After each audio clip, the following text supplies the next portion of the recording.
옛사람은 이렇게 가르쳤습니다.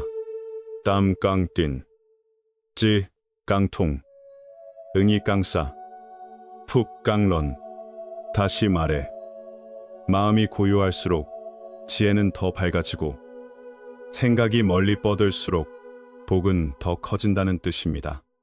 이 말은 단순한 권면이 아니라 시대를 넘어 이어져 온 진리라고 할 수 있습니다.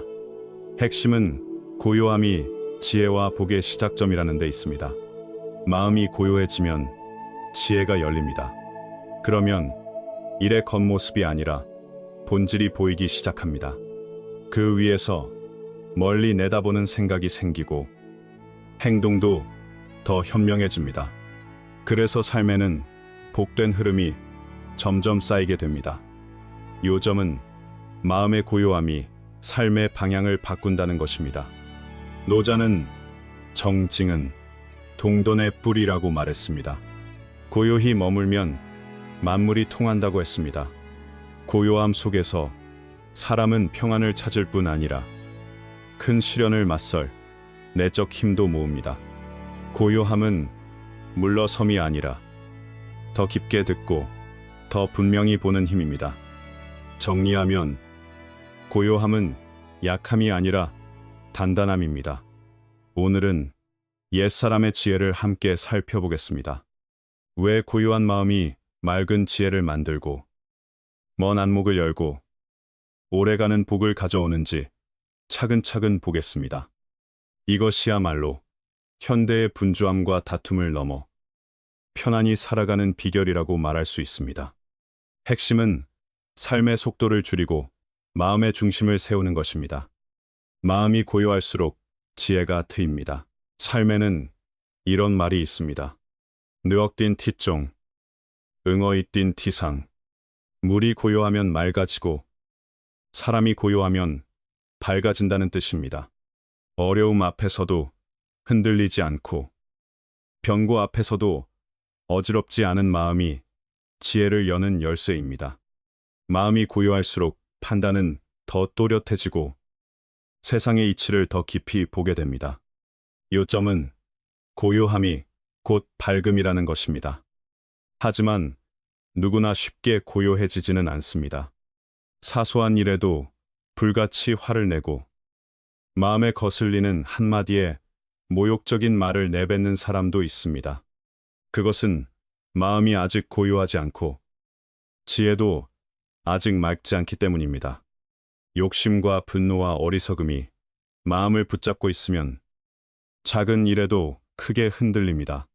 정리하면 흔들림은 마음의 훈련이 부족하다는 신호입니다. 반대로 어떤 사람은 모든 일을 담담히 맞이합니다. 칭찬과 모욕, 옳고 그름 앞에서도 마음의 균형을 지킵니다. 잔잔한 물이 모든 것을 비추되 흔들리지 않듯이 고요한 마음은 사물을 있는 그대로 비춥니다. 옛사람은 분노는 지혜의 가장 큰 적이라고 했습니다. 핵심은 화가 치밀 때 지혜가 먼저 사라진다는 점입니다. 분노에 휘둘리면 생각은 급해집니다. 그 순간에는 바르게 따져볼 힘이 약해집니다. 고요한 마음을 지닌 사람은 감정을 다스릴 줄 압니다. 남의 말과 행동에 쉽게 자극받지 않습니다. 인생의 번뇌는 대부분 나에 대한 집착, 명리와 득실에 대한 집착에서 시작된다는 것을 알기 때문입니다. 요점은 집착이 클수록 번뇌도 커진다는 것입니다.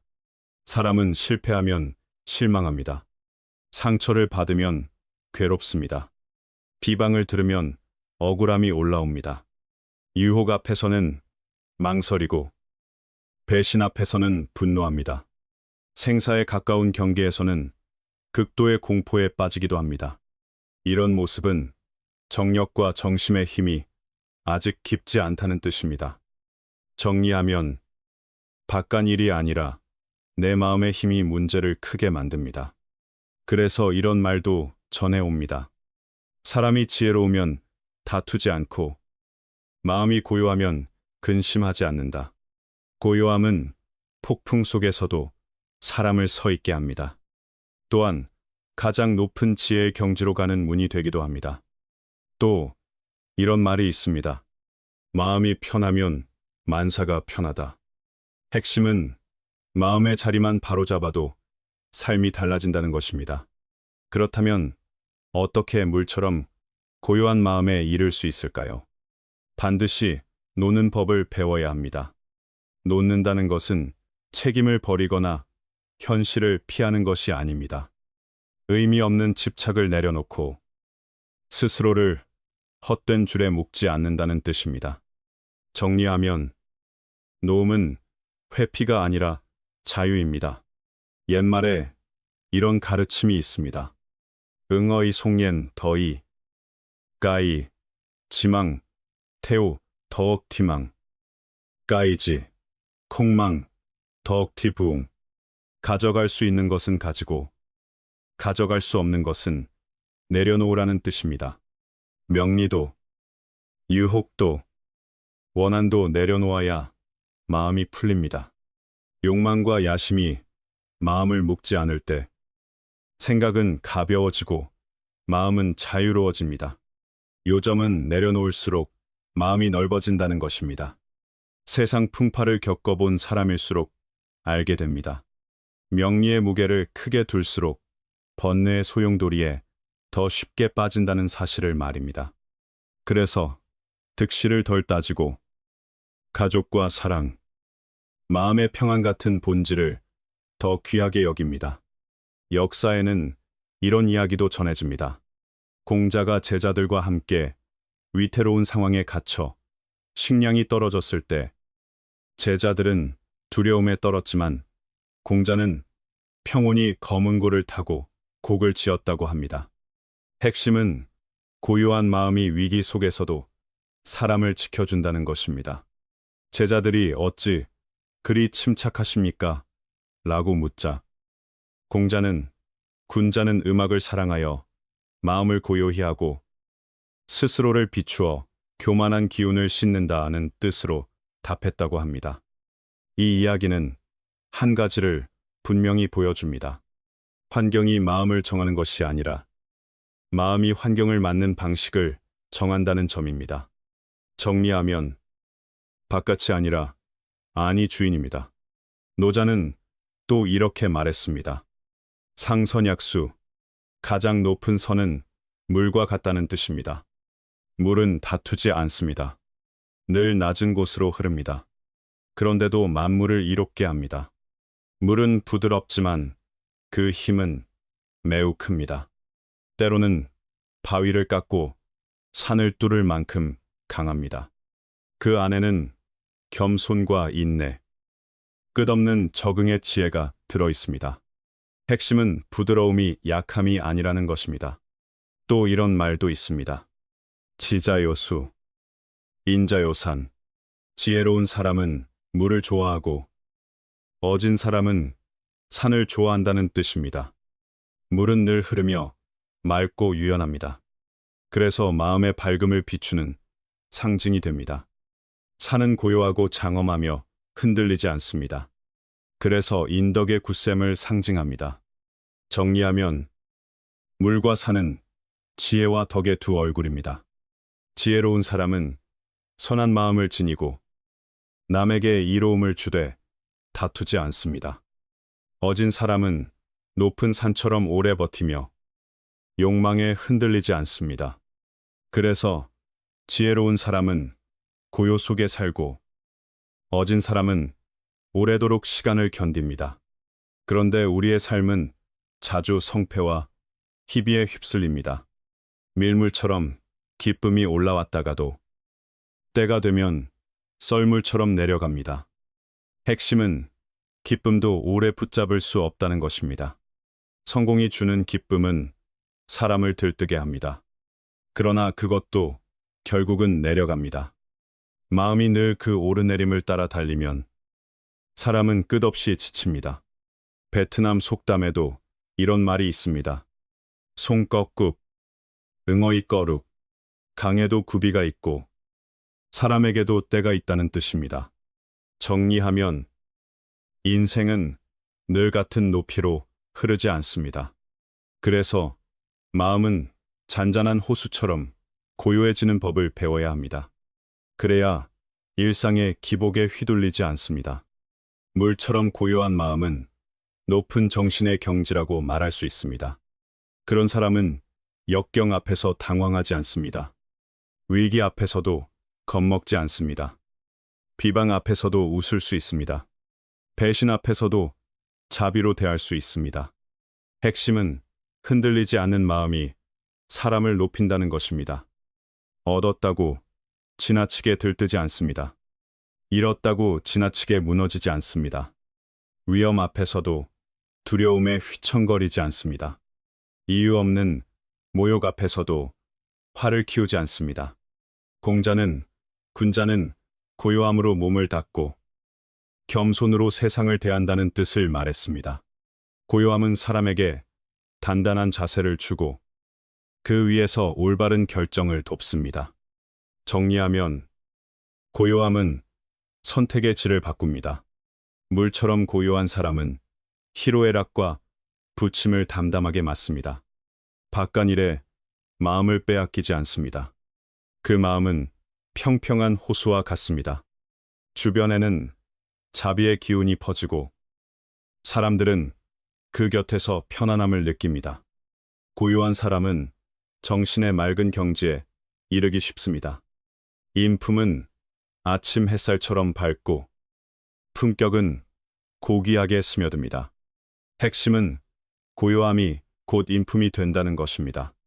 그들은 마치 마른 땅을 적시는 물과 같습니다. 주변 사람의 마음을 함께 살립니다. 고요한 사람의 내면은 연꽃이 가득한 연못과 같다고 말합니다. 맑은 연꽃이 피고 향기가 은은히 퍼집니다.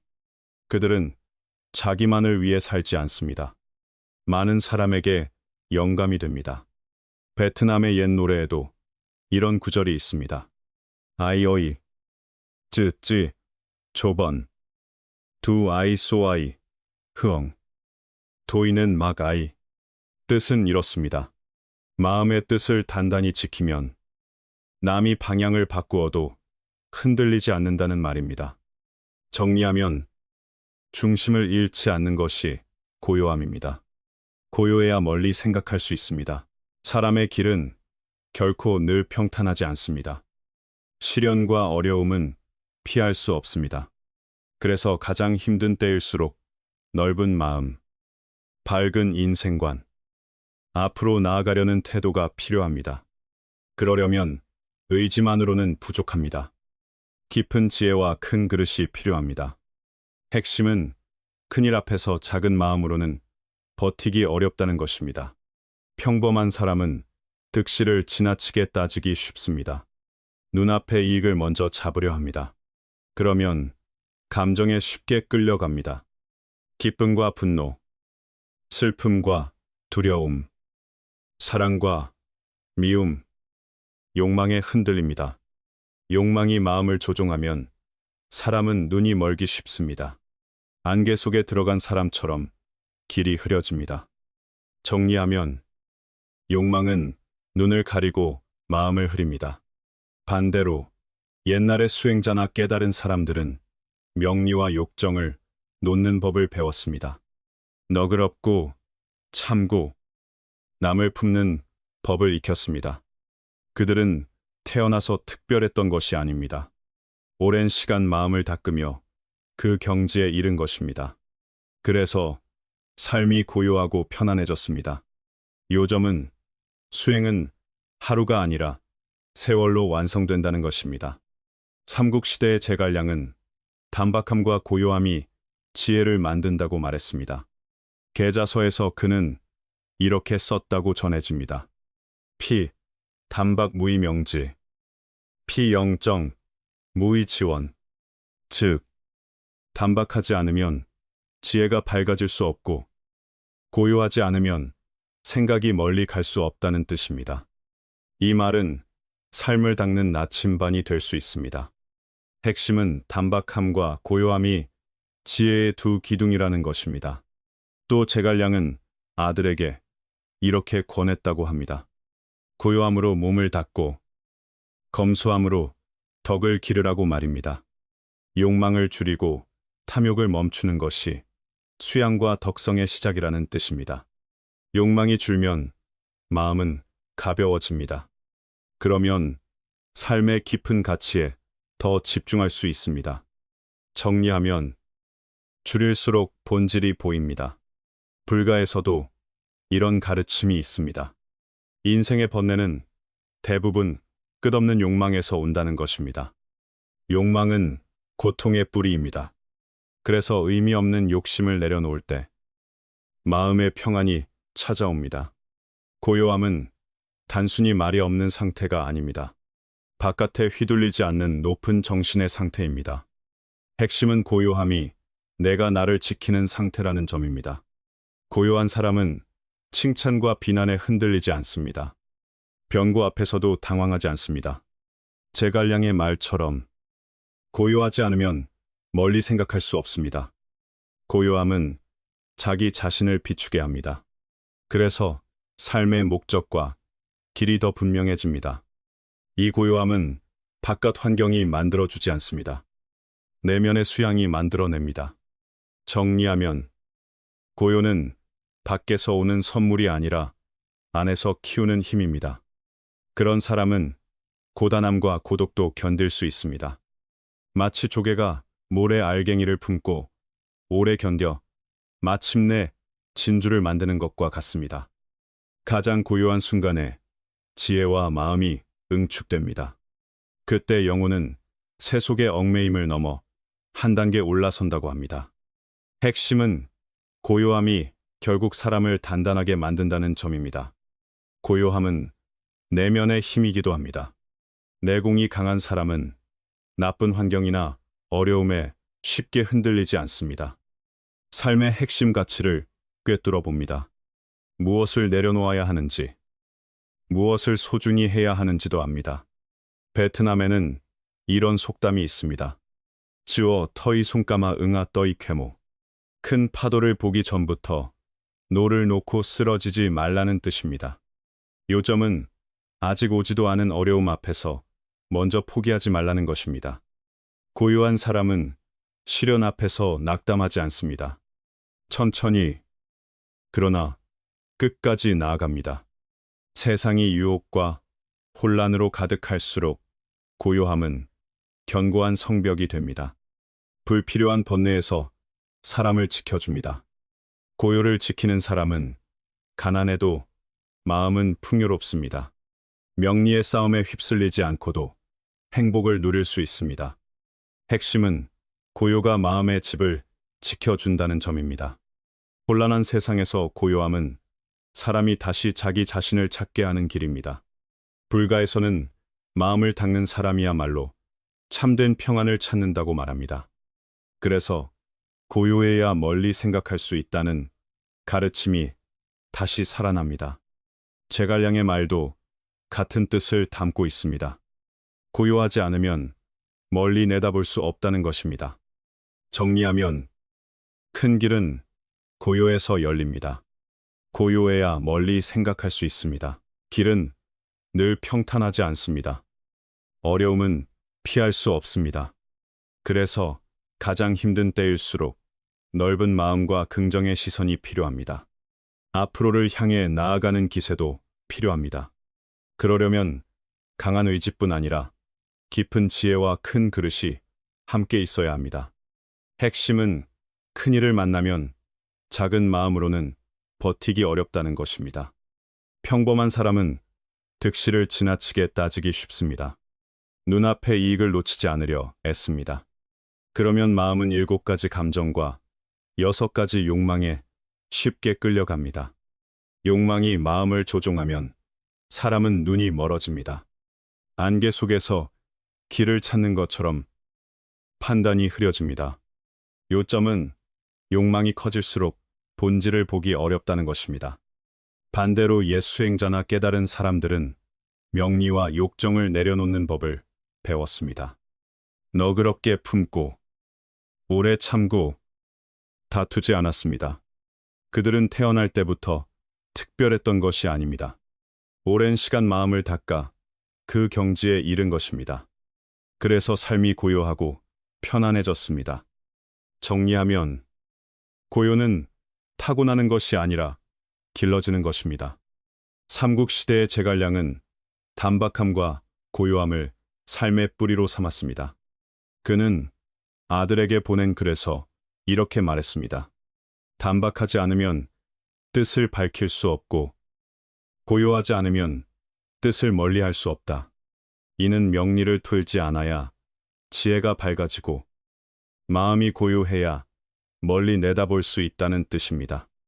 핵심은 고요가 곧 원대한 안목의 조건이라는 점입니다. 제갈량은 또 고요함으로 몸을 닦고 검소함으로 덕을 기르라고 권했습니다. 욕망을 줄이고 탐욕을 덜어내는 것이 수양의 시작이라는 뜻입니다. 욕망이 줄면 마음이 가벼워집니다. 그러면 겉의 화려함보다 삶의 깊은 가치를 붙잡을 수 있습니다. 요점은 줄일수록 더 멀리 보인다는 것입니다. 불가에서도 번뇌는 끝없는 욕망에서 온다고 말합니다. 욕망은 고통의 뿌리입니다. 그래서 의미 없는 욕심을 내려놓을 때 마음의 평안이 찾아옵니다.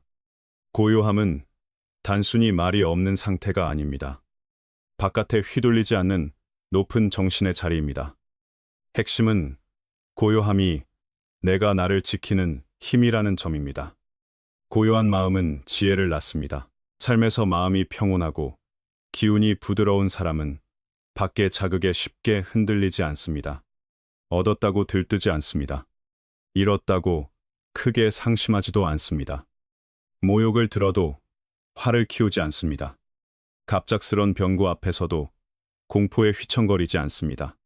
정리하면 안정된 마음이 곧 큰 인격의 모습입니다. 그런 사람은 성공 앞에서도 교만하지 않습니다. 실패 앞에서도 무너지지 않습니다. 이것은 성품이 크다는 표시이기도 하지만 깊은 지혜의 증거이기도 합니다. 물처럼 마음을 지닌 사람은 사소한 승패를 내려놓습니다. 명리에 마음을 묶지 않습니다. 어떤 말로는 고요함 자체가 복이라고도 합니다. 핵심은 욕망이 줄어야 마음의 복이 커진다는 점입니다. 옛사람은 또 이렇게 말했습니다.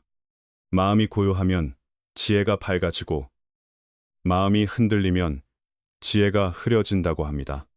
마음이 불안하고 초조하면 판단이 흐려집니다. 그때는 잘못된 선택을 하기 쉽습니다. 그래서 고요함은 지혜를 최대한 발휘하게 하는 바탕이 됩니다. 요점은 마음의 상태가 곧 판단의 수준입니다. 옛 문학에는 고요한 경지를 지킨 사람들의 이야기가 많이 나옵니다. 이백은 격동의 시대를 살면서도 술을 마시며 달을 바라보는 호방함을 지켰다고 합니다. 도연명은 관직을 내려놓고 밭을 일구며 국화를 심고 자연 속에서 소박한 기쁨을 찾았습니다. 그들은 명리의 소용돌이에 자신을 던지지 않았습니다. 대신 맑고 단정한 삶을 택했습니다. 핵심은 고요한 삶이 곧 자유의 길이라는 점입니다. 고요함은 마음의 상태일 뿐 아니라 깨달음으로 가는 길이기도 합니다. 제갈량의 말처럼 단박함이 지혜를 밝히고 고요함이 생각을 멀리 보게 합니다. 삼국지연에는 제갈량이 큰 위험 앞에서도 담담했던 이야기가 전해집니다. 적이 몰려오는데도 마음을 흐트러뜨리지 않았다는 것입니다. 정리하면 진짜 고요함은 위기에서 드러납니다. 이어 삼국지연에는 제갈량이 위험 앞에서도 고요함을 잃지 않았다는 이야기가 나옵니다. 병력이 겨우 500명뿐인 상황에서도 그는 당황하지 않았습니다. 오히려 담담히 검은고를 타며 태연함을 드러냈다고 합니다. 고요하지만 기세가 담긴 그 소리에 사마이가 의심을 품고 결국 물러났다고 전해집니다. 핵심은 고요함이 사람의 기세를 지켜준다는 점입니다. 이 이야기는 한 가지를 보여줍니다. 큰 위기일수록 마음이 먼저 무너지기 쉽다는 사실입니다. 그런데 지혜로운 사람은 그 순간에도 마음을 세웁니다. 옛말에 태산이 눈앞에 무너져도 얼굴빛이 변하지 않는다는 뜻의 표현이 있습니다. 그만큼 큰일 앞에서 흔들리지 않는 것이 높은 경지라는 뜻입니다. 요점은 위기 속에서 마음을 지키는 힘이 곧 그 사람의 수준이라는 것입니다. 보통 사람은 실패하면 쉽게 실망합니다. 상처를 받으면 괴로움에 빠집니다. 배신을 만나면 분노가 치솟습니다. 유혹 앞에서는 흔들리고 생사를 가르는 선택 앞에서는 두려움이 커집니다. 이런 감정은 수양이 아직 부족하고 마음이 아직 고요하지 않다는 표시입니다. 정리하면 감정의 큰 출렁임은 마음의 힘이 아직 얕다는 신호입니다. 반대로 참된 깨달음에 가까운 사람은 늘 한결같이 넓고 자유롭습니다. 배신을 만나도 자비로 대하려고 합니다. 비방을 들어도 미소로 맞이하려고 합니다. 눈앞에 변고가 닥쳐도 마음이 크게 흔들리지 않습니다. 노자가 말한 상선약수처럼 다투지 않되 만물을 이롭게 하려는 쪽으로 마음을 씁니다. 핵심은 고요함이 결국 자비와 연결된다는 점입니다. 물은 맑고 또 씻어내는 힘이 있습니다. 마음도 마찬가지입니다. 마음이 물처럼 고요해지면 안쪽에 맑은 연꽃 같은 기운이 핀다고 말합니다. 연꽃은 진흙에서 나지만 더러움에 물들지 않는다고 하지 않습니까? 그처럼 고요한 마음은 새 속의 먼지를 걸러냅니다. 정리하면 고요함은 마음을 맑게 씻는 길입니다. 현대 사회는 소음이 많습니다. 사람은 바쁨과 자극 속에 휩쓸리기 쉽습니다. 그래서 진짜 행복을 찾으려면 다시 자기 자신에게 돌아와야 한다고 말합니다. 베트남에는 이런 말이 있습니다. 농잔, 머콘, 띵랑 캡지.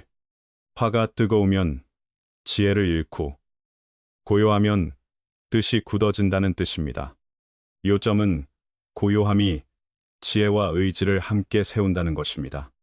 그러니 고요함을 기르는 일은 단지 편안함을 얻는 데서 끝나지 않습니다. 시련을 이겨낼 힘이 됩니다. 삶을 의미 있게 만드는 바탕이 됩니다. 혼란한 세상 속에서도 산처럼 중심을 세우고 물처럼 부드럽게 지나갈 수 있게 합니다. 이것이 곧 고요에서 태어나는 지혜이며 고요에서 자라는 인품이라고 말합니다. 핵심은 마음이 고요해질수록 삶의 결이 달라진다는 점입니다. 마음이 고요하면 만사가 화합합니다. 마음이 번잡하면 괴로움이 한꺼번에 몰려옵니다. 그래서 옛사람은 인생이 얼마나 길다고 늘 따지고 싸우며 사느냐고 묻습니다. 인생이 짧다는 사실은 오히려 평안한 순간을 더 귀하게 여기게 해야 합니다. 그런데 우리는 득실과 옳고 그름의 소용돌이에 쉽게 빠집니다. 정리하면 마음이 바쁘면 행복이 멀어집니다. 어떤 사람은 계산을 잘하는 것이 똑똑함이라고 믿습니다. 하지만 지나친 계산은 스스로를 끝없는 굴레에 묶기도 합니다. 베트남에는 이런 말이 있습니다. 응어이 띤 콩방 쩌이 띤. 사람의 계산은 하늘의 계산만 못하다는 뜻입니다. 지나치게 따지기보다 진실하고 의리를 지키며 사는 것이 더 큰 복을 부른다는 가르침입니다. 요점은 셈이 많아질수록 마음의 평안은 줄어든다는 것입니다. 남과 비교하며 따지는 사람은 쉽게 즐거움을 잃습니다. 탐욕이 큰 사람도 마음이 편하기 어렵습니다. 작은 이익을 더 얻으려 할수록 오히려 더 큰 것을 잃는다고 말합니다. 그 큰 것이 무엇입니까? 바로 마음의 고요함입니다. 득실에 집착할수록 마음은 불안해지고 행복에서 멀어집니다. 핵심은 행복이 재산과 지위만으로 오지 않는다는 점입니다. 참된 행복은 마음의 안락에서 시작된다고 말합니다. 가진 것이 많아서가 아니라 만족할 줄 알아서 행복해집니다. 선하게 살면 하늘과 땅이 결국 길을 내준다는 뜻의 말도 전해집니다. 우리는 평생 행복 두 글자를 찾아 뛰어다니지만 행복은 이미 가까이에 있다고 말합니다. 정리하면 행복은 멀리 찾는 것이 아니라 가까이 알아보는 것입니다. 행복은 아침에 눈을 떴을 때 부모가 건강한 것을 보는 데 있습니다. 아이가 웃는 것을 보는 데 있습니다. 내가 오늘도 숨 쉬고 있는 데 있습니다. 일하고 돌아왔을 때 가족이 기다리는 데 있습니다. 베트남 민요에는 공짜, 곧도, 여선, 못드마이자, 멋, 곧곤 댄시라는 구절이 있습니다. 아버지가 계실 때는 발 뒤꿈치가 붉은 비단 같고 아버지를 잃으면 자식의 발 뒤꿈치가 까맣게 된다는 뜻으로 부모의 은혜를 잊지 말라는 말입니다. 요점은 소박한 것들을 귀하게 여길 때 마음이 편해진다는 것입니다. 옛사람은 또 이렇게 말합니다. 만 가지 경계는 마음을 따라 생기고 만 가지 일은 마음을 따라 변한다. 마음이 어떠하면 삶도 그 모습을 비춘다는 뜻입니다. 욕심과 분노와 어리석음에 끌리지 않는 고요한 마음을 지니면 어디를 봐도 마음이 덜 탁해집니다. 불필요한 추구를 내려놓으면 마음은 편안해집니다. 정리하면 마음이 바뀌면 세상이 다르게 보입니다. 인생은 본래 인연이 모였다가 흩어지는 흐름이라고 합니다. 올 것은 오고 갈 것은 간다고 말합니다. 꽃이 지고 뿌리로 돌아가듯이 물이 흘러 큰 바다로 가듯이 말입니다. 내 것이 아닌 것을 억지로 붙잡으면 마음만 무거워집니다. 핵심은 억지가 마음을 병들게 한다는 점입니다. 사람이 편안히 사는 것은 모든 일이 인연으로 이루어진다는 것을 아는 데서 시작됩니다. 억지로 구하지 않고, 억지로 계산하지 않고, 억지로 붙잡지 않습니다. 다투지 않고, 다방면으로 따지지 않고, 득실에 지나치게 매이지 않는 사람이야말로 가장 지혜로운 사람이라고 말합니다. 그런 사람은 마음의 안락을 얻을 뿐 아니라 삶을 바라보는 지혜도 더 맑아집니다. 결론은 하나입니다. 내려놓을수록 마음은 편해집니다. 노자는 다시 상선약수라고 가르쳤습니다. 물은 부드럽고 조용하며 다투지 않지만 장애를 넘어 끝까지 갑니다. 그래서 물 같은 마음은 높은 지혜와 큰 인격의 모습이라고 말합니다. 고요한 사람은 풍파 앞에서도 겁먹지 않습니다. 큰 시련 앞에서도 움츠러들지 않습니다. 핵심은 물처럼 부드럽되 꺾이지 않는 마음입니다. 그들은 실패나 역경을 만나도 마음의 균형을 지킵니다. 그 안에는 포용이 있습니다. 그 안에는 너그러움이 있습니다. 희로애락은 바람처럼 스쳐가고 득실과 영욕은 구름처럼 흘러간다고 말합니다. 그런 경지에 이르면 그 사람은 자기만 편안한 것이 아니라 주변에도 평안을 퍼뜨립니다. 한마디로 마음이 고요해지면 삶 전체가 부드러워집니다. 행복은 내가 무엇을 얼마나 가졌느냐에 달린 것이 아니라고 합니다. 어떻게 삶을 마주하느냐에 달려 있다고 합니다. 득실에 끌리지 않고 바깥의 파도에 흔들리지 않고 마음을 고요하게 지키는 것이 참된 안락으로 가는 길이라고 말합니다. 눈을 감고 손을 놓으면 득실과 승패도 크게 다르지 않다는 뜻의 말도 전해집니다.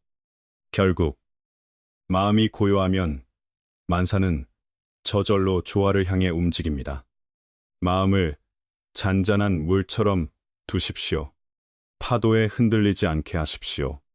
새 속의 먼지에 쉽게 더러워지지 않게 하십시오.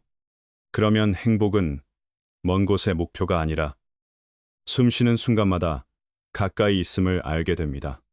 한마디로 행복은 지금의 고요에서 자랍니다. 마음이 맑으면 어려움 속에서도 번뇌가 적습니다. 어떤 사람의 마음이 맑으면 몸이 곤궁해도 크게 괴롭지 않다고 말합니다. 반대로 마음이 먼지로 가득하면 산속의 고요한 곳에 있어도 마음은 편해지지 않는다고 합니다. 불가에서는 마음이 맑으면 불국토도 맑다는 뜻의 가르침을 전합니다. 정토나 극락은 멀리 떨어진 장소가 아니라 마음이 맑아진 상태라고 말합니다.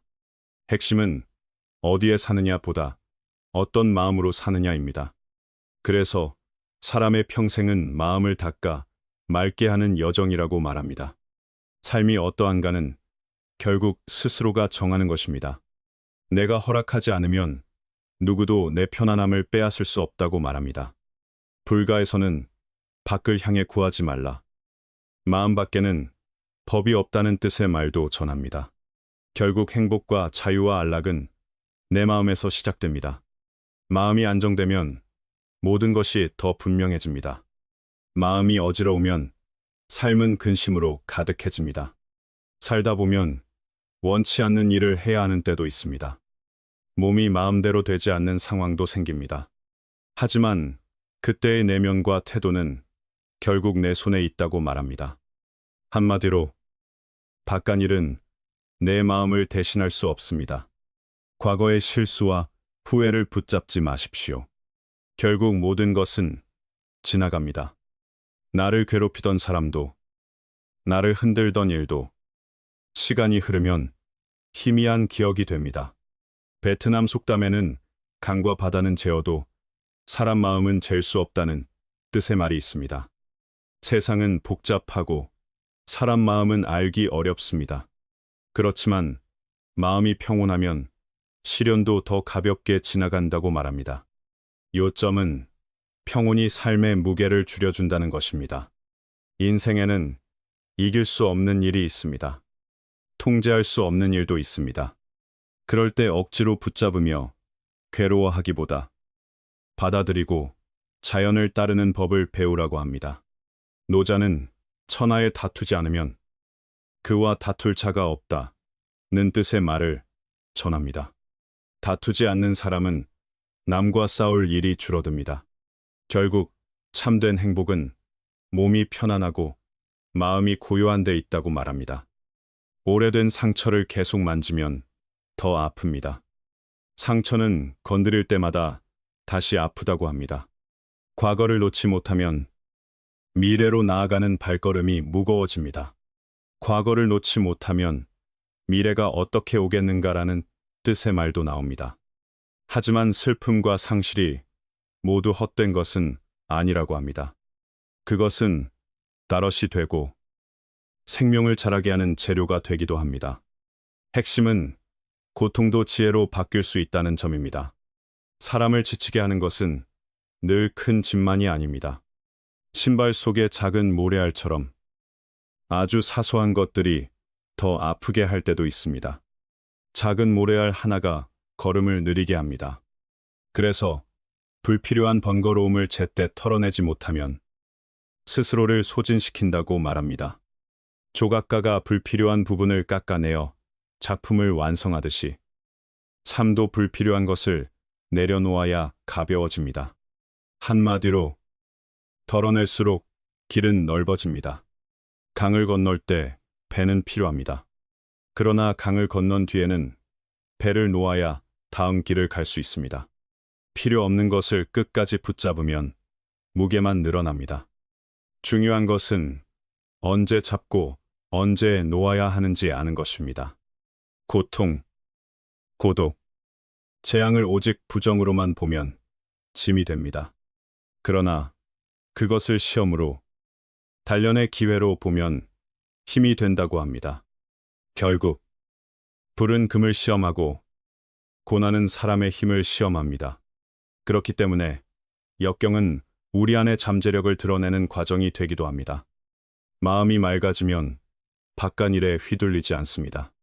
명리의 흐름에 끌려가지도 않습니다. 득실에 매여 숨이 막히지도 않습니다. 마음이 맑아지면 경계도 맑아진다고 합니다. 핵심은 마음이 먼저 맑아져야 삶도 맑아진다는 점입니다. 불가에서는 마음이 맑으면 경계도 맑다는 뜻으로 말합니다. 삶을 단순하게 하라고 권합니다. 복잡함과 과한 꾸밈을 덜어내면 마음이 물처럼 가벼워진다고 합니다. 오늘이 이어지는 한 내일에는 희망이 있다고 말합니다. 그러니 길이 멀다고 겁내지 마시기 바랍니다. 아직 만나지 못한 풍경을 아쉬워하지도 마시기 바랍니다. 요점은 한 걸음씩 가면 결국 길이 열린다는 것입니다. 마음이 고요할수록 복은 더 깊어집니다. 사람의 삶은 하나의 여정과 같다고 합니다. 우리는 이 세상에 빈손으로 왔고 떠날 때도 빈손으로 갑니다. 누구도 이 진리를 부정할 수 없습니다.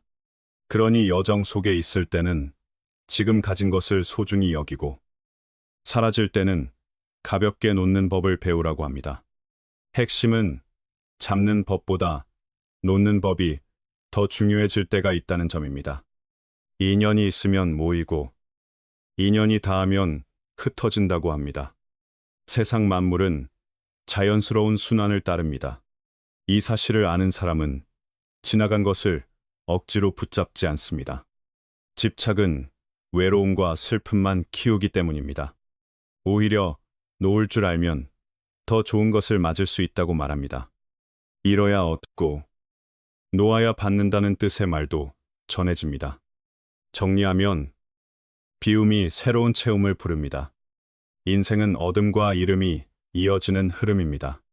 중요한 것은 얼마나 붙잡았느냐가 아닙니다. 이름을 어떻게 대하느냐가 더 중요합니다. 지금 가진 것을 귀히 여기고 필요할 때는 놓을 수 있으면 마음이 가벼워집니다. 그러면 삶도 한결 편해진다고 합니다. 핵심은 태도가 인생의 무게를 바꾼다는 점입니다. 행복은 멀리 있지 않다고 말합니다. 행복은 마음에 달렸다고 합니다. 세상을 보는 방식과 삶의 태도에서 행복이 생긴다고 합니다. 바깥 환경이 아니라 내면이 안온하면 삶은 더 평안해집니다. 고요하고 담담한 마음으로 사는 사람은 진짜 평안을 얻는다고 합니다. 요점은 평안이야말로 가장 큰 복이라는 것입니다. 사람이 살며 누리는 풍요와 행복은 의외로 단순합니다.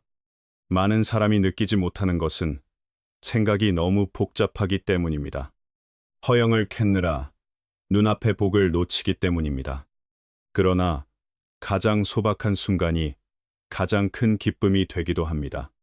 가족과 함께 먹는 한 끼, 저녁 하늘의 구름, 진심 어린 안부 한마디가 마음을 살립니다.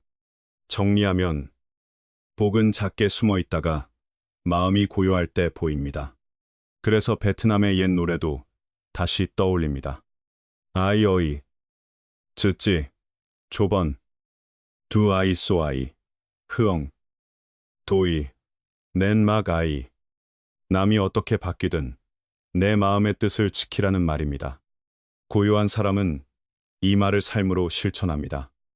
득실을 가볍게 보고 비교를 덜하고 남과 다투지 않습니다. 그러면 마음이 흔들리지 않아 복이 깊어진다고 합니다. 핵심은 마음의 흔들림이 줄어들수록 삶의 복이 쌓인다는 점입니다. 꽃은 말라도 향을 잃지 않고 선한 사람은 덕을 잃지 않는다는 뜻의 말도 전해집니다. 진짜 행복은 얼마나 받았느냐가 아니라 어떻게 나누고 어떻게 돕느냐에서도 자란다고 합니다. 주는 마음, 사랑하는 마음에서 편안함이 생긴다고 합니다. 하루 종일 계산하며 따지는 삶은 피곤하고 번뇌가 많아집니다. 반대로 올라갈 줄도 알고 내려갈 줄도 알고 내려놓을 줄 아는 사람은 늘 담담합니다. 요점은 넉넉한 마음이 스스로를 살린다는 것입니다. 마음이 고요하면 지금의 행복과 더 쉽게 화해합니다. 고요함은 이가 지혜가 열리는 바탕이 됩니다. 삶의 참된 가치를 알아보게 합니다. 그러니 겉으로 번쩍이는 것들이 마음의 평안을 빼앗아 가지 않게 하시기 바랍니다. 노자는 족함을 아는 사람은 결코 부족하지 않다는 뜻으로 말했습니다. 정리하면 만족을 아는 마음이 복을 지킵니다. 고요함은 세상을 더 맑게 보게 합니다. 작은 기쁨을 발견하게 합니다. 새소리, 시원한 바람, 따뜻한 인사 같은 것들이 다시 소중해집니다. 사람이 슬프면 경치가 즐거울 리 없다는 뜻의 말처럼 마음이 흐리면 좋은 것도 잘 느껴지지 않습니다. 그래서 마음이 고요할수록 복은 더 깊어집니다. 핵심은 복이 바깥이 아니라 마음에서 깊어진다는 점입니다. 큰일을 이루려면 반드시 마음을 가라앉혀야 합니다. 현대는 돈과 경쟁의 소용돌이가 빠릅니다. 사람은 물질에 더 의지하게 됩니다. 명예와 돈의 압박이 몸과 마음을 짓누릅니다. 그래서 쉽게 성급해지고 짜증이 늘고 불안과 초조가 커집니다. 결국 이런 상태는 마음을 가라앉히는 힘이 부족해서 생긴다고 말합니다. 요점은 큰일을 하려면 먼저 마음의 기세를 다스려야 한다는 것입니다. 옛사람은 큰일을 앞두면 기운을 고요히 하라고 가르쳤습니다. 성현들은 칼끝 같은 상황에서도 마음을 잃지 않았다고 합니다. 위험을 보되 겁먹지 않고 변동을 보되 동요하지 않는다는 뜻입니다. 역사 속 큰일을 이룬 사람들은 대체로 이런 고요한 기운을 지녔다고 말합니다. 핵심은 고요한 기운이 사람을 크게 만든다는 점입니다. 병법에도 비슷한 말이 전해집니다. 장수가 되려면 먼저 마음을 지켜야 한다는 뜻입니다.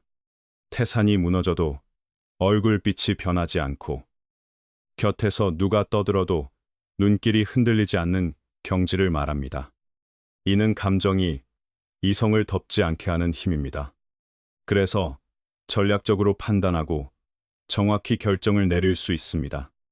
정리하면 큰일의 첫걸음은 마음을 안정시키는 것입니다. 역사에는 담이 비수의 전투 이야기가 전해집니다. 상황이 매우 위태로웠다고 합니다. 동진의 병력은 많지 않았고 전진의 대군과 맞서야 했다고 합니다. 그때 주장이었던 사안은 마음을 흐트러뜨리지 않았다고 전해집니다. 군을 배치한 뒤에도 겁내지 않고 바둑을 두었다고 합니다. 전선에서 승전 소식이 와도 잠깐 보고는 다시 바둑을 두었다고 합니다. 핵심은 한 사람의 고요함이 모두의 마음을 붙들 수 있다는 점입니다. 그 고요함은 지혜의 표현이기도 합니다. 또한 전군의 마음을 붙드는 정신의 힘이기도 합니다. 마음이 흔들리지 않으면 판단이 흐려지지 않습니다.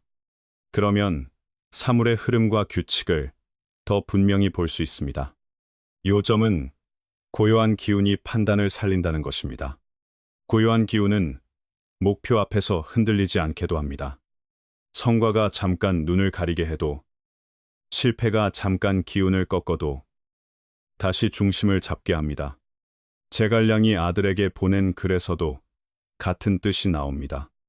군자는 고요함으로 몸을 닦고 검소함으로 덕을 기른다는 가르침입니다.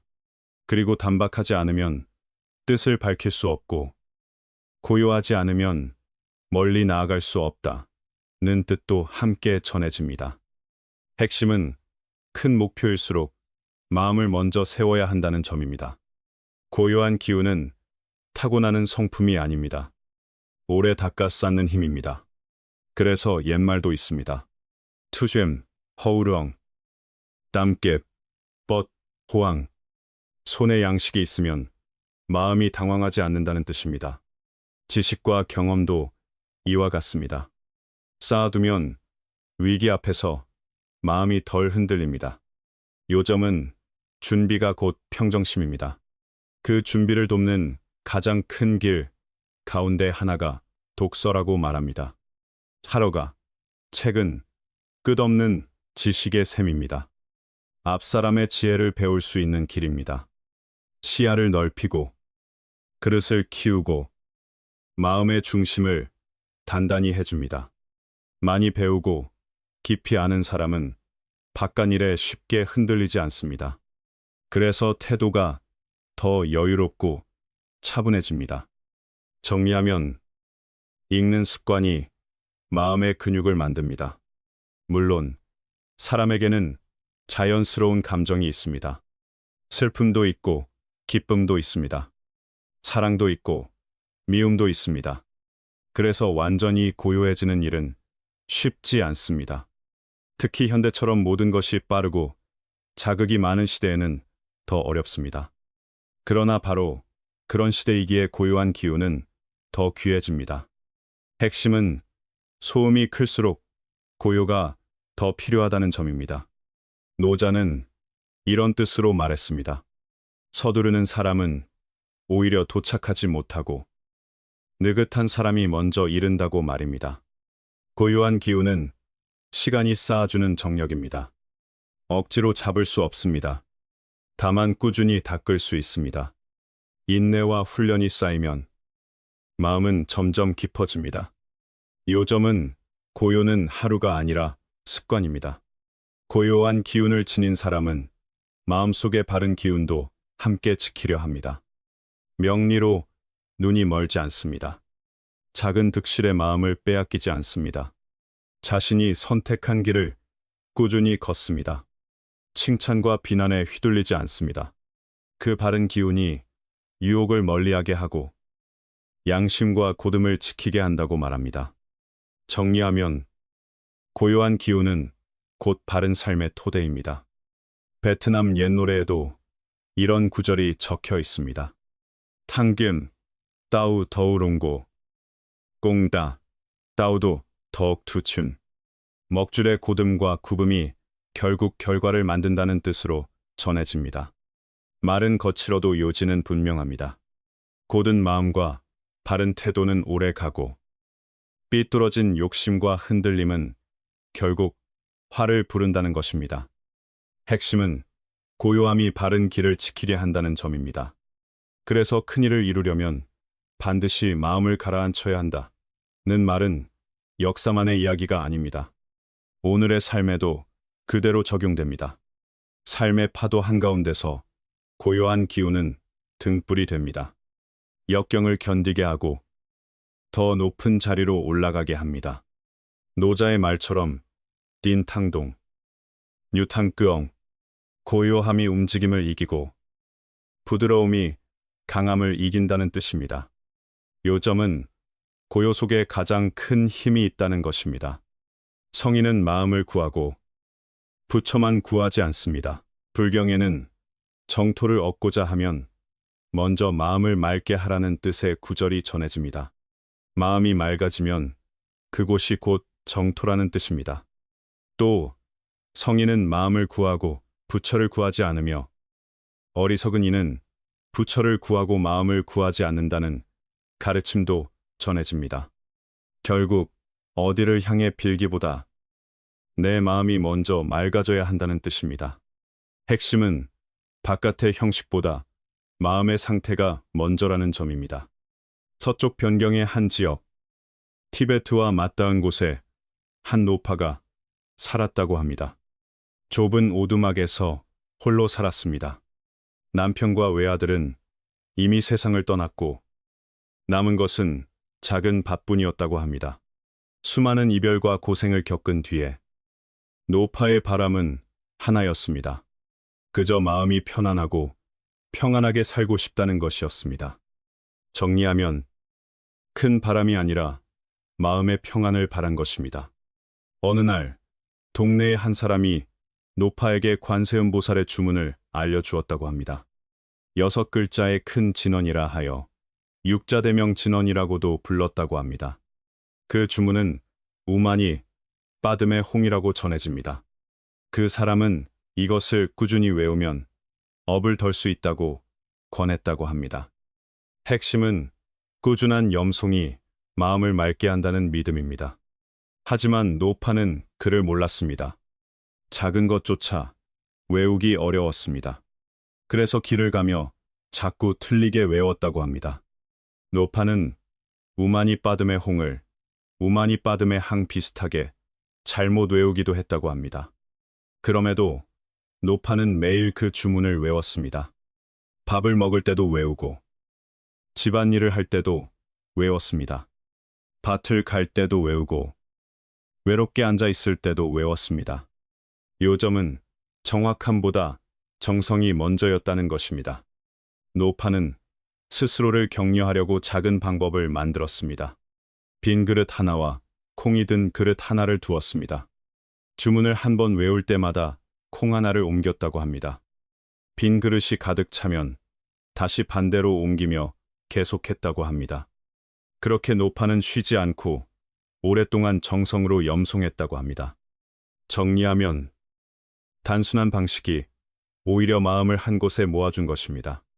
그렇게 30년 가까이 쉬지 않고 외웠다고 합니다. 그 정성이 워낙 지극하여 콩이 시들지도 않고 부서지지도 않고 늘 단단했다고 합니다. 그리고 어느 순간부터는 노파의 손이 콩을 옮기지 않아도 되었다고 전해집니다. 주문 한 번이 끝나면 콩 한 알이 저절로 옆 그릇으로 뛰어넘었다는 것입니다. 노파는 그 모습을 보며 지루할 틈이 없었고 오히려 더 정성으로 염송하게 되었다고 합니다. 핵심은 마음이 순수해질수록 현상도 달라진다고 믿게 된다는 점입니다. 어느 날 티베트에서 떠돌며 수행하는 고승이 그 마을을 지나가게 되었다고 합니다. 그런데 낡은 초가집 위로 맑고 밝은 빛이 뻗어나오는 것을 보았다고 합니다. 그는 평생 여러 곳을 다녔지만 그렇게 맑고 깨끗한 빛은 처음 보았다고 전해집니다. 그래서 집안에 큰 수행자가 있을 것이라 생각하고 들어갔다고 합니다. 정리하면 겉모습이 아니라 기운이 사람을 끌어당긴 것입니다. 그런데 안에는 시골 노파 한 분이 있을 뿐이었다고 합니다. 고승은 묻습니다. 시주께서는 몇 년이나 수행하셨습니까? 이 집에 다른 분이 계십니까? 노파는 말합니다. 여기에는 저 혼자뿐입니다. 30년 넘게 홀로 살았습니다. 고승은 또 묻습니다. 혼자 사시면 외롭지 않으십니까? 노파는 웃으며 말합니다. 외롭지 않습니다. 날마다 외우는 주문이 있어서 저는 늘 마음이 편합니다. 요점은 마음이 기대는 자리가 있으면 외로움도 달라진다는 것입니다. 고승이 다시 묻습니다. 무슨 경을 외우십니까? 노파는 말합니다. 저는 글을 몰라 책을 읽지 못합니다. 그저 이 주문 하나만 외웁니다. 옴니 밤매 항입니다. 그 말을 들은 고승은 안타깝게 여겼다고 합니다. 그리고 말합니다. 노파께서 잘못 외우고 계십니다. 음만이 밤매 홍이 맞습니다. 홍이지 항이 아닙니다. 정리하면 고승은 정확한 발음을 바로잡아주고 싶었던 것입니다. 그때 노파는 자신이 수십 년 동안 잘못 외웠다는 것을 처음 알게 되었다고 합니다. 그래서 마음이 무너졌습니다. 그렇다면 그동안의 공이 모두 헛된 것입니까? 이런 생각이 올라온 것입니다. 고승이 떠난 뒤에도 노파는 한동안 슬픔에서 벗어나지 못했다고 합니다. 그리고 이번에는 한 글자, 한 글자 정확하게 외우려고 애썼다고 합니다. 핵심은 정확해야 한다는 마음이 노파를 붙잡기 시작했다는 점입니다. 하지만 입은 외우고 있는데 마음은 고요하지 못했다고 합니다. 마음 속에는 걱정과 혼란이 가득했습니다. 그리고 콩은 더 이상 저절로 움직이지 않았다고 합니다. 노파는 주문을 외우면서도 눈물이 멈추지 않았다고 합니다. 내가 한 일이 다 허사가 되었구나 라고 생각했기 때문입니다. 요점은 마음이 흔들리면 수행도 흔들린다는 것입니다. 고승은 길을 가다가 문득 뒤를 돌아보았다고 합니다. 그런데 이상하게도 조금 전까지 보이던 빛이 사라져 있었다고 합니다. 초가집은 그저 바람에 흔들리는 작은 집처럼 보였다고 합니다. 그는 그때 크게 놀라 깨달았다고 전해집니다. 내가 잘못했구나. 그래서 급히 돌아가 노파에게 말합니다. 시주여, 제가 잘못 말했습니다. 부디 용서해 주십시오. 예전처럼 외우시면 됩니다. 정리하면 마음을 꺾어버린 것이 바로 자신이었음을 알아차린 것입니다. 노파는 그 말을 듣고 안도의 숨을 쉬며 말합니다. 아, 그렇습니까? 감사합니다. 저는 제 30년이 모두 물거품이 된 줄 알았습니다. 고승은 다시 길을 떠났고 노파는 예전처럼 염송을 이어갔다고 합니다. 그 순간 노파의 마음은 다시 가벼워졌습니다. 오히려 전보다 더 기쁘고 밝아졌다고 합니다.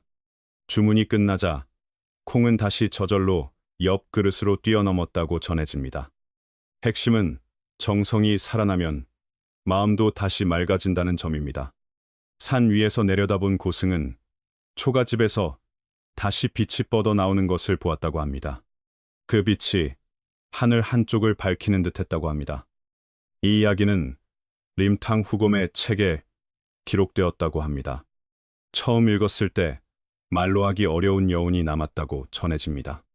노파는 전문 수행자는 아니었습니다. 그러나 그 정성은 매우 순수하고 맑았다고 합니다. 마음은 구름 한 점 없는 하늘처럼 가벼웠다고 합니다. 요점은 수행의 겉모양보다 마음의 순수함이 더 중요하다는 것입니다. 노파는 발음을 틀렸어도 그 맑은 마음이 하늘과 땅을 감동시킨다고 믿었습니다. 그래서 하찮은 콩까지도 응해주는 것처럼 보였다고 말합니다. 반대로 마음이 불안하고 흩어지면 발음이 아무리 정확해도 그 힘은 탁해진다고 합니다.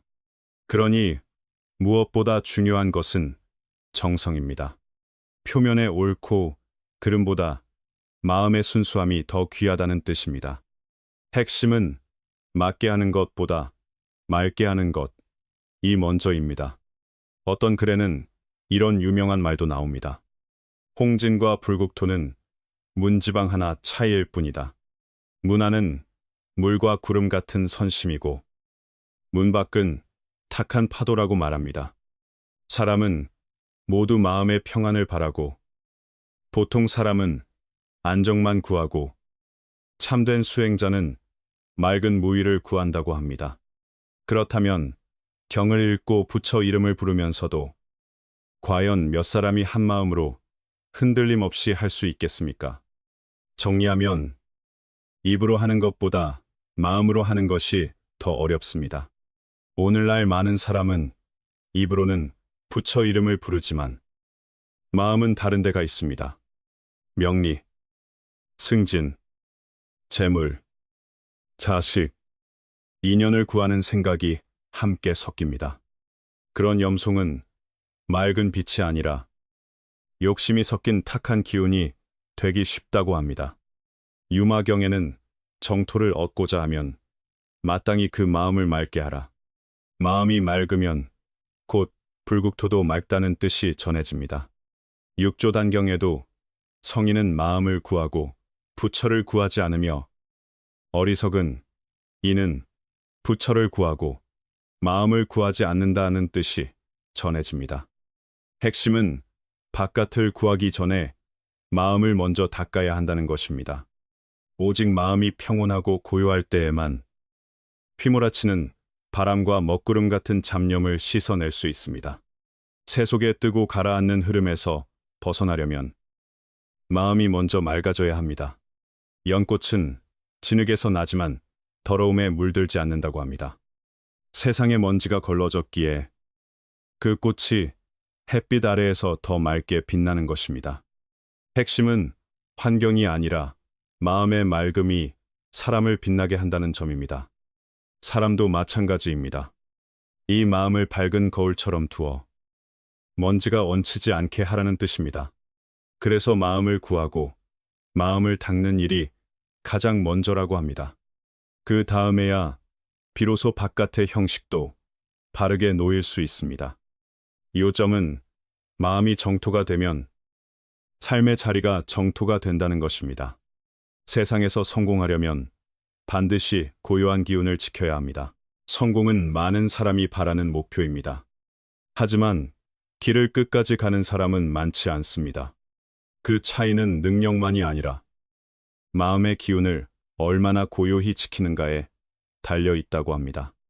짧은 이야기, 두 가지가 이 점을 잘 보여줍니다. 핵심은 큰 성취는 마음의 안정에서 시작된다는 점입니다. 여름 아침, 강가의 큰 나무 아래에서 한 선사가 4명의 제자에게 가르침을 전했다고 합니다. 선사의 태도는 단정했고 말은 고요했으며 그 깊이가 사람의 마음을 가라앉혔다고 합니다. 선사는 잠시 자리를 비우며 1시간 정도 다녀오겠다. 그동안 말하지 말고 조용히 앉아 배운 것을 되새기라 고 당부했습니다. 제자들은 모두 예, 스승님하고 대답했습니다. 요점은 지키기 쉬운 약속처럼 보이지만 여기서 마음의 수준이 드러난다는 것입니다. 처음 반 시간은 조용했습니다. 바람 소리와 물결 소리만 들렸다고 합니다. 그런데 먹구름이 몰려오고 바람이 세지자 한 제자가 무심코 오늘 큰 비가 오겠네요라고 말해버렸습니다. 그러자 둘째 제자가 곧바로 스승님이 말하지 말라고 하셨는데 왜 말하느냐 고 꾸짖었습니다. 그 말을 듣고 셋째 제자가 지금 말하는 사람도 말하고 있다고 받아치며 셋은 서로 탓하기 시작했습니다. 핵심은 한마디에서 마음이 흐트러지면 번잡함은 순식간에 커진다는 점입니다.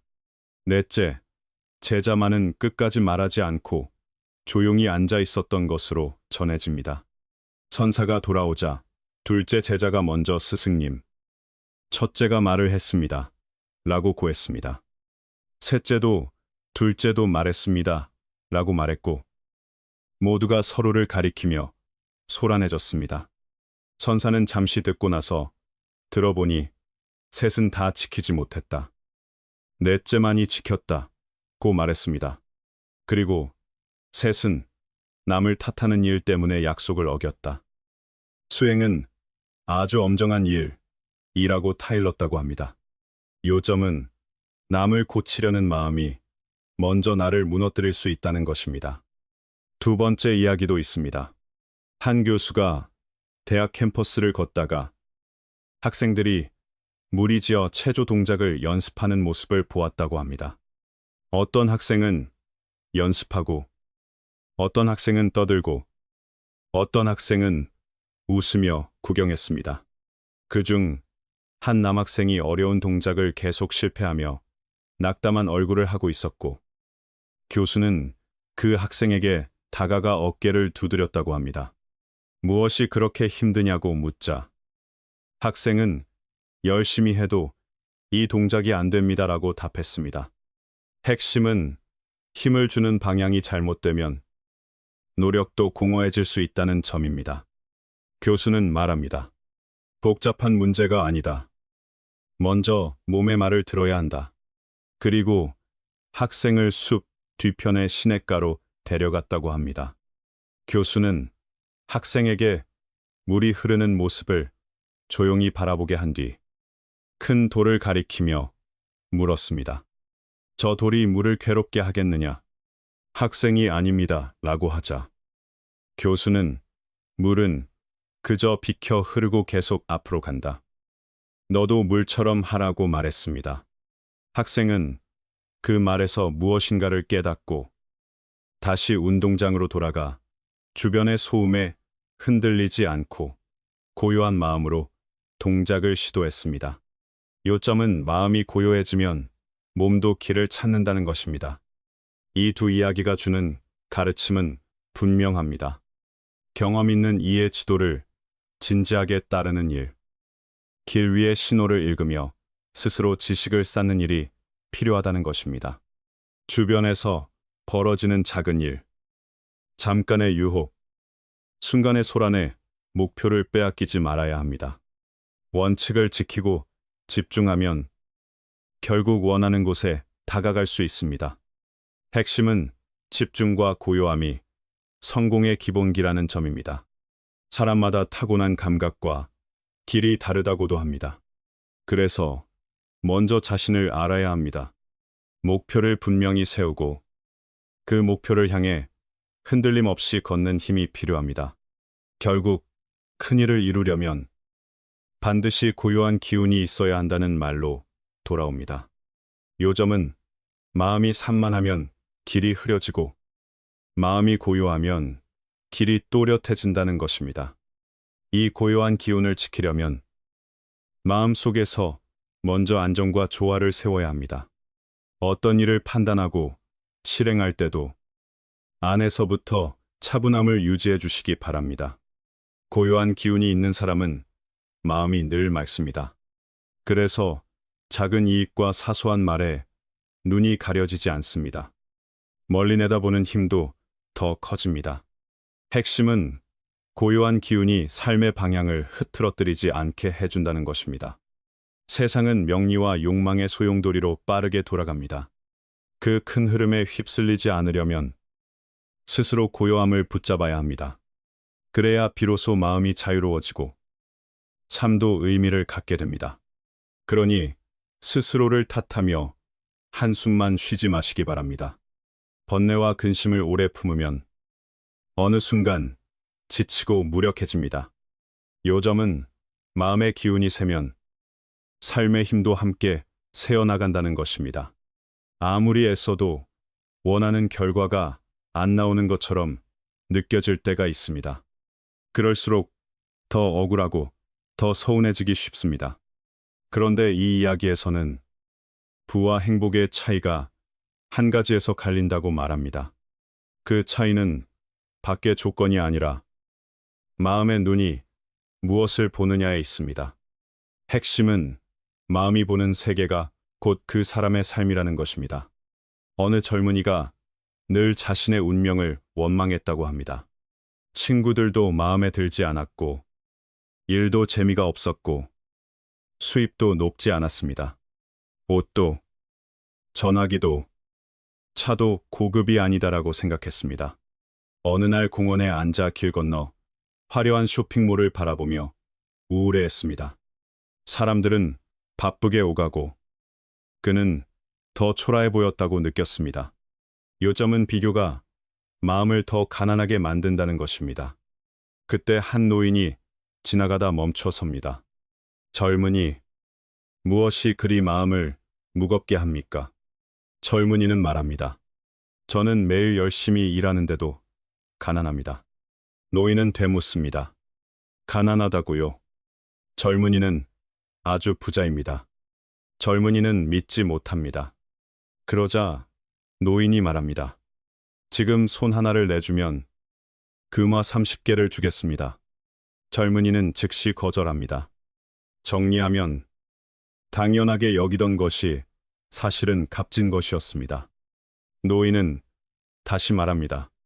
그럼 금화 300개면 어떻습니까? 젊은이는 또 거절합니다. 손은 바꿀 수 없습니다. 노인은 다시 묻습니다. 그럼 눈은 어떻습니까? 금화 3, 0개를 주겠습니다. 젊은이는 잠시 멈춥니다. 그리고 자기 눈을 손으로 더듬으며 생각합니다. 이 눈이 세상의 모든 것을 보게 해주었다는 사실이 떠오릅니다. 핵심은 눈이 열려 있을 때 감사도 함께 열린다는 것입니다. 그는 눈으로 많은 장면을 보았습니다. 따뜻한 마음을 보기도 했고, 사람들의 밝은 미소를 보기도 했습니다. 때로는 불행한 삶을 보며 마음이 아프기도 했습니다. 그러나 그 모든 것을 볼 수 있다는 자체가 큰 선물이었습니다. 그래서 그는 말합니다. 눈도 바꿀 수 없습니다. 노인은 마지막으로 말합니다. 그럼 생명은 어떻습니까? 금화 30, 0개를 주고 생명을 받겠습니다. 젊은이는 가슴에 손을 얹습니다. 자기 심장 박동을 느낍니다. 정리하면 생명은 돈으로 바꿀 수 없는 바탕입니다. 그는 어린 시절부터 지금까지의 시간을 떠올립니다. 어머니 품에서 자라던 때도 생각납니다. 학생 시절의 꿈과 열정도 떠오릅니다. 비록 힘든 날이 많았지만 삶은 여전히 빛과 색을 품고 있었습니다. 그 순간 그는 깨닫습니다. 생명은 모든 것을 가능하게 하는 하나의 근원이라는 사실을 말입니다. 돈과 물질이 줄 수 없는 것이 여기 있었다는 것입니다. 그래서 그는 눈물을 머금고 말합니다. 제 생명은 어떤 것과도 바꾸지 않겠습니다. 핵심은 이미 가진 것이 가장 큰 부라는 것입니다. 이 이야기는 우리를 긴 꿈에서 깨운다고 말합니다. 돈이 전부인 것처럼 여겨지는 사회에서 우리는 감사와 만족을 자주 잊습니다. 그러나 우리가 실패해도 세상은 여전히 움직이고 삶은 여전히 다채롭습니다. 결국 우리의 삶은 생각과 믿음과 바람이 모여 만들어진다고 합니다. 시간이 지나며 그것들은 습관이 됩니다. 습관은 힘이 될 수도 있고 나를 무너뜨릴 수도 있습니다. 정리하면 습관이 곧 운명의 손잡이가 됩니다. 부정적인 습관 가운데 하나가 바로 불평이라고 말합니다. 불평은 에너지와 시간을 훔칩니다. 성공과 행복의 큰 적이 됩니다. 대부분의 불평은 겉으로 보이는 불만에서 시작됩니다. 그러다 마음이 조급해지고 더 깊은 절망으로 빠지기도 합니다. 그래서 옛사람은 몇 가지를 경계하라고 했습니다. 돈을 지나치게 중시하면 삶이 괴로워지고 자녀만을 중심에 두면 삶이 지치며 사랑만을 뿌리로 삼으면 쉽게 상처받는다는 말입니다. 요점은 무엇을 중심에 두느냐가 삶의 질을 바꾼다는 것입니다. 끝없는 사회의 흐름 속에서 목표와 삶의 가치를 찾지 못하면 사람은 오래 헤맵니다. 만족을 찾아도 끝이 없고 행복은 멀기만 하다고 느끼게 됩니다. 그런데 얻고 잃는 것은 본래 상대적이라고 말합니다. 그것이 얻음인지 잃음인지도 결국은 내 인식과 태도에 달려 있습니다. 소중함을 모르면 많은 재물을 쥐어도 기쁨이 없습니다. 너그러움을 모르면 친구가 많아도 결국 떠납니다. 감사함을 모르면 재능이 있어도 길이 막히기 쉽습니다. 핵심은 마음의 품이 복의 크기를 정한다는 것입니다. 그렇다면 이 세상에서의 진짜 행복은 무엇입니까? 지금 가진 것에 만족하는 마음입니다. 그리고 순수하고 선한 마음을 길러가는 일입니다. 그것이야말로 내 삶이 풍요로운지 고단한지를 가르는 기준이라고 말합니다. 선한 덕을 쌓고 인자함을 기르고 감사함을 품은 사람은 맑은 에너지로 가득해집니다. 마음이 맑으면 좋은 것을 끌어당긴다고도 말합니다. 옛 성인들은 덕이 하늘과 땅과 통한다고 했습니다. 덕이 많은 사람은 보호와 도움을 받는다고도 전합니다. 정리하면 덕은 인생의 가장 큰 자산입니다. 남을 귀히 여기는 것은 원한의 인연을 풀고 좋은 인연을 맺고 복을 쌓는 길입니다. 옛 이야기 하나가 있습니다. 부잣집 아들이 있었는데 어릴 때부터 놀기만 했다고 합니다. 아버지는 걱정이 되어 밖에 나가 일하고 돈을 벌어와라라고 시켰습니다. 어머니는 아들이 안쓰러워 몰래 돈을 쥐어주고 저녁에 돌아오라고 했습니다. 아들은 하루 종일 아무 일도 하지 않고 어머니가 준 돈을 아버지에게 가져갔습니다. 요점은 쉽게 얻은 것은 마음의 값으로 남지 않는다는 것입니다. 아버지는 곧 알아챘습니다. 그리고 그 돈을 불 속에 던져 버렸습니다. 그런데 아들은 아무렇지도 않은 듯 서 있었습니다. 날이 지나도 달라지지 않았습니다. 결국 어머니도 더는 돈을 주지 못했고 아들은 직접 일을 하게 되었습니다. 며칠을 땀 흘려 번 돈을 가져오자 아버지는 또다시 그 돈을 불 속에 던졌습니다. 이번에는 달랐습니다. 아들은 불길 속으로 달려들어 뜨거운 숯더미를 헤집으며 돈을 꺼내려 했습니다. 울면서 말합니다. 아버지, 저는 이 돈을 벌려고 일주일 내내 죽도록 일했습니다. 정리하면 고생 끝에 얻은 것은 마음이 먼저 지키려 합니다. 그제야 아버지는 웃었다고 합니다. 그래야 돈의 값이 무엇인지 안다. 이 이야기는 분명한 교훈을 줍니다. 힘들게 얻은 것은 사람을 겸손하게 하고 쉽게 얻은 것은 사람을 가볍게 만든다는 것입니다.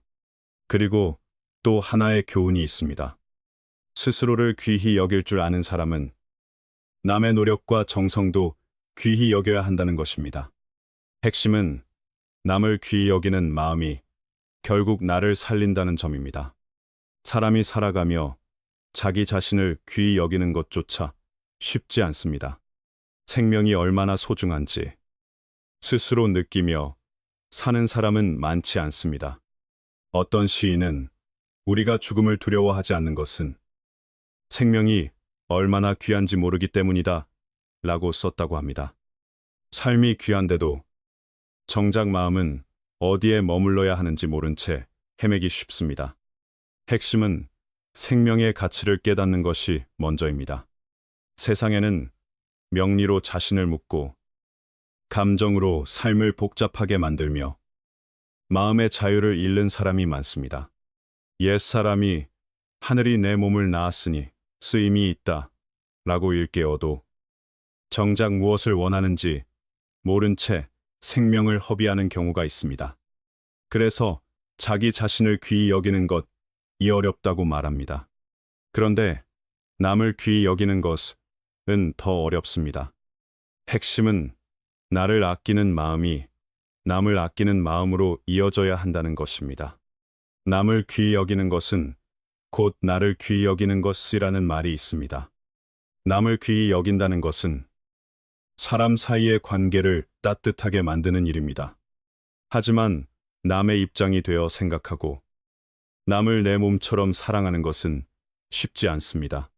그래서 최소한의 귀히 여김부터 시작하라고 합니다. 요점은 작은 존중이 큰 인연을 만든다는 것입니다. 그 최소한은 무엇입니까? 먼저 남의 시간을 귀히 여기는 일입니다. 남의 시간을 함부로 쓰게 하는 것은 남의 삶을 함부로 하는 것과 비슷하다는 말도 있습니다. 또 남의 일과 노력을 존중하는 일입니다. 남의 선택과 길을 깎아내리지 않는 일입니다. 이렇게 하면 사람 사이의 원한이 줄고 좋은 인연이 자랍니다.